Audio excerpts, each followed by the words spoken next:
The tale of Chief Ogundele and the Cursed Yam. Long ago, in the heart of the Yoruba kingdom, there was a powerful and wealthy chief named Ogundele. He was the ruler of Oponi village, a land blessed with fertile soil, abundant rivers, and hardworking people. But despite all that the gods had given him, Ogundele was known for his greed and selfishness. He hoarded wealth, collected the finest clothes, and kept the biggest barns of food while his people struggled.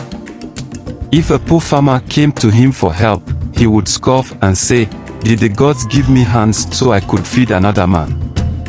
Go and find your own way." His greed extended beyond food and money. He also wanted power. He ruled with a heavy hand and made sure that no one, not even his own family, challenged his authority. One year, a great famine struck Oponi village. The rivers dried up, and the crops withered. The villagers had little to eat, and many fell ill. But Ogundele did not care. His barns were full of yam, rice, and dried meat, yet he locked them away, refusing to share. One evening, as Ogundele sat in his grand palace, an old, frail man came to him. The man wore tattered clothes and leaned on a wooden staff. "Great Chief Ogundele," the old man said, "I have traveled far, and I have not eaten for days. Please, spare me a small yam so I may survive the night." Ogundele laughed coldly. "Do I look like a beggar's keeper? Be gone, old man.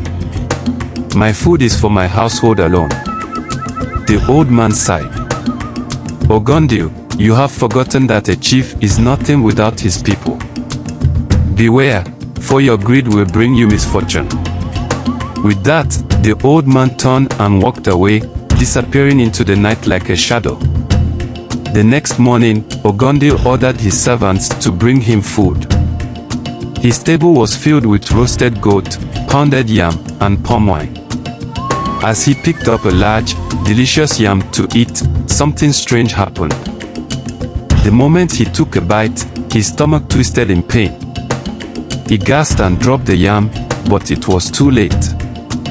His body began to swell, his hands, feet, and belly grew larger and larger until he looked like a bloated bullfrog. The palace healers were called, but none could cure him. The more food he ate, the more he swelled. Yet, no matter how much his body grew, he still felt hungry. Soon, his wealth and power meant nothing. He could not leave his palace, for his body was too large. He could not sleep, for the hunger tormented him.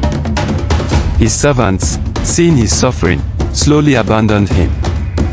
One day, as he lay helpless in his chambers, a young girl entered. She was Ebony, the daughter of a poor farmer who had died in the famine. She had once begged Ogundele for food, but he had chased her away. Now, she held a small, dry piece of yam in her hands. "Great chief," she said softly, "you are hungry, but no matter how much you eat, you will never be satisfied." Tears filled Ogundele's eyes. "Please, forgive me. I was blinded by greed." Ebony nodded. "The gods have cursed you because you took everything and gave nothing. The only way to be free is to share what you have left." Realizing he had no choice, Ogundele ordered his servants to open his barns and distribute food to the people. At first, they were afraid, but when they saw his suffering, they obeyed. The villagers, though they had suffered under his rule, forgave him. They took only what they needed and shared among themselves. As the last yam left his barn, Ogundele felt a strange sensation. His bloated body began to shrink, and for the first time in months, his hunger disappeared. From that day forward, Chief Ogundele became a new man. He ruled with kindness, shared his wealth, and made sure no one in Oponi went hungry again. He learned that a leader's strength is not in how much he owns, but in how much he gives. And so, the story of Ogundele and the Cursed Yam was passed down through generations, reminding all that greed brings destruction, but generosity brings peace.